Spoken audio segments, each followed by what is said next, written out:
Misal nanti memaksa keadaan, sebenarnya posisi finansial dia belum mencukupi untuk berangkat haji, tapi dia tuh karena mengutamakan Islam harus gini, udah bisa, dia menghitungnya kayak udah punya rumah, udah gini, udah semua udah tertata. Tapi kalau ketika dia tinggalkan, nggak ada biaya yang tersisa untuk orang yang dia tinggalkan yang masih menjadi tanggung jawab dia selama dia melaksanakan haji, itu juga nggak boleh. Kalau dihukum ya pada haji itu seperti itu.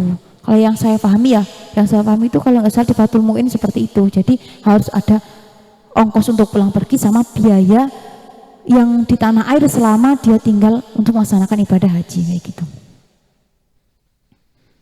Untuk yang selanjutnya, setelah kita membahas tentang Islam, kemudian rukunnya Islam, kita akan membahas secara rinci tadi rukun-rukunnya Islam.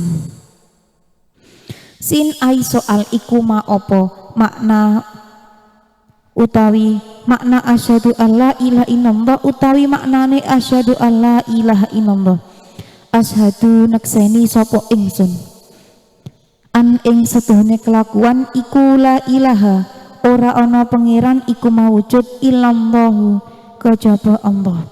Jadi di sini kan tadi kita membahas rukun-rukunnya ada 5. Kemudian di sini kita lebih memperinci lagi yang dinamakan rukun-rukunnya itu apa saja. Jin jawab maknahu utawi maknane asyhadu alla ilaha illallah iku a'taqidu yakinake sapa ingsun annallaha ing temen setuhune Allah iku wahidun kang siji la syarika ora ana kang nyekutoni iku mawujud lahu maring Allah fi ibadatihi ing dalem ibadah ing Allah wala fi mulkihi lan ora nyekutoni ing dalem kratone Allah. Jadi apa yang dinamakan dengan meyakini, iktikad itu meyakini, maksudnya yang dinamakan dengan asyhadu alla ilaha illallah, maksudnya apa makna dari asyhadu alla ilaha illallah? Kan arti dari asyhadu alla ilaha illallah yaitu saya bersaksi bahwa tiada Tuhan selain Allah. Makna dari persaksian kamu itu apa? Maksudnya makna dari kata-kata bahwa saya bersaksi bahwa tiada Tuhan selain Allah gitu loh. Makna dari ini semua apa? Kalau ditanya makna dari syahadat itu apa sih kayak gitu. Biasanya kan ada ya. Kalau orang yang belum tahu tuh memang seperti itu atau dia bukan Islam. Memang ada, saya pernah menemui seperti itu. Dia nonis ya wajar ya, seperti yang saya katakan tadi. Saling penasaran kayak gitu loh. Kadang kita juga penasaran isinya Injil itu apa sih kayak gitu. Itu sama kayak gitu. Sama seperti mereka juga penasaran. Kita ibadahnya pakai mukena kayak gini, wajib kayak gini, puasa kayak gitu. Kadang tanya-tanya kalau di agama kamu tuh boleh nggak sih kayak gini kayak gitu. Biasanya mereka tuh tanya kayak gitu. Jadi kalau ada yang nanya emang asyhadu alla ilaha illallah itu apa gitu. Persaksian nggak ada Allah itu maksudnya apa kayak gitu. Jadi yang dinamakan dengan persaksian bahwa tiada Tuhan selain Allah yaitu maknahu a'taqidu innallaha wahid. Maknanya yaitu kita meyakini bahwasanya saya meyakini sesungguhnya Allah itu hanya satu. La syarika lahu fi ibadatihi wala fi mulkihi. Tidak ada yang bisa menyekutukannya di dalam hal ibadah, menyembah beliau, menyembah zatnya, dan tidak ada yang menyekutukan kekuasaannya seperti itu. Jadi itu kita meyakini seperti itu, meyakini bahwa nggak ada Tuhan selain Allah kayak gitu di dalam kita menyembah, beribadah. Jadi kayak gini loh, semisal kita tuh yakin apa yang diperintahkan Allah, maksudnya itu memang benar-benar ada, Allah itu benar-benar ada meskipun kita nggak pernah melihatnya kayak gitu loh, kita nggak pernah melihatnya.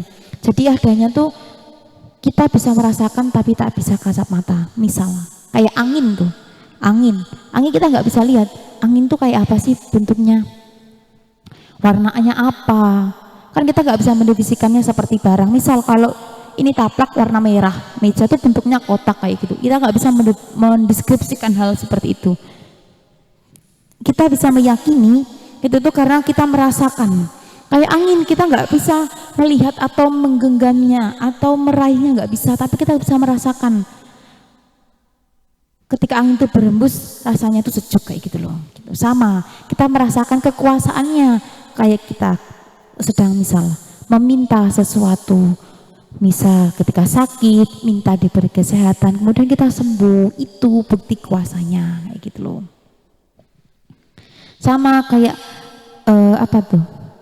ibadah kepada Allah kan nggak ada ya, kita tuh nggak menghadap ke apa-apa, yang kita tuh hadap tuh kiblat, maksudnya nggak langsung kiblat itu nggak langsung ke apa di depan mata, nggak, kan bisa dilakukan di masjid manapun atau di rumah juga bisa, tapi itu kayak hati kita tuh meyakini Allah tuh mendengar dimanapun, kapanpun, dan apa saja, kayak gitu loh. Jadi kita meyakini memang benar-benar Allah tuh ada, kayak gitu, merasakan adanya zatnya, entah itu lewat apa tuh namanya, lewat kenikmatan yang Allah berikan atau lewat ujian yang Allah berikan. Jadi kita tuh tetap merasakan hal-hal kecil atau apapun itu, kesehatan seperti itu, kebahagiaan, gitu loh.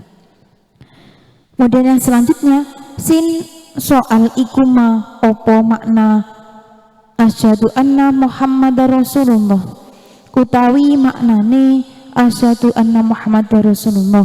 Jim soal, maaf, jim jawab, maknahu utawi maknane asyhadu anna Muhammadur Rasulullah,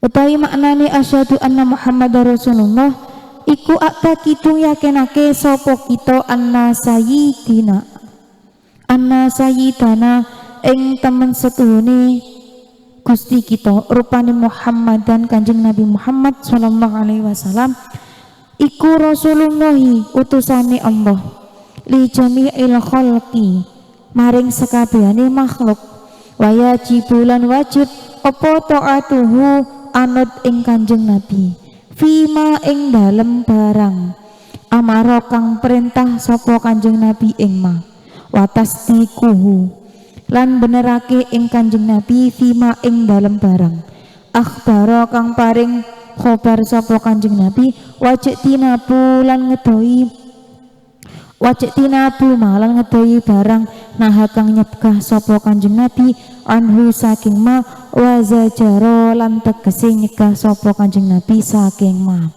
Kalau yang pertama tadi kita membahas syahadat yang pertama, yaitu persaksian akan adanya Allah, itu cuma satu tanpa ada yang menyekutukan. Kalau untuk yang kedua, itu apa makna dari asyhadu anna Muhammadar Rasulullah? Makna dari bahwa saya bersaksi bahwa Nabi Muhammad adalah utusan Allah. Jadi kalau yang di sini yang dinamakan dengan persaksian kamu bahwa Nabi Muhammad itu sebagai utusan Allah itu apa, gitu loh. Kayak ditanyain buktinya apa, seperti itu, kayak gitu loh. Jadi di sini tuh yang diterangkan persaksian atas sahabat yang kedua bahwa Nabi Muhammad adalah utusan Allah itu adalah a'taqidu anna sayyidana Muhammadar Rasulullah li jami'il khalqi, yaitu saya meyakini atau kalian tuh meyakini bahwa adanya Nabi Muhammad itu adalah utusan Allah untuk seluruh makhluk, gitu loh. Meskipun kita nggak pernah menemui ya zaman Nabi dulu, masa nggak pernah belum pernah menemui beliau ketika masa hidupnya, gitu loh. Hati kita meyakini apa yang beliau syariatkan, apa yang beliau bawakan, syariat yang beliau sebarkan itu adalah memang dari utusan Allah. Wajibu ta'atuhu fima amaro wa tasdiku fima akhbaro wa jitanibu manaha anhu wa zajaro. Jadi apa, seperti apa yang diutuskan pada Nabi untuk seluruh makhluk, seperti halnya wajib taat pada semua perintahnya. Perintah siapa? Perintah Allah yang mana dibawakan oleh Nabi untuk seluruh umat.